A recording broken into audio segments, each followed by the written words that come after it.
আপনি কি জানেন একটি ছোট্ট স্ট্রবেরিতে প্রায় 200টির মতো বীজ থাকে।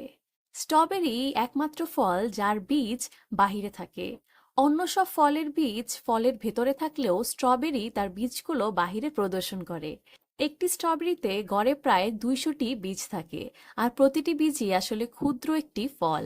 মজার ব্যাপার হলো এই বীজগুলো শুধু স্ট্রবেরির প্রজননই সাহায্য করে না, এগুলোতে রয়েছে প্রচুর ফাইবার ও অ্যান্টিঅক্সিডেন্ট, যা আমাদের স্বাস্থ্যের জন্য বেশ ভালো।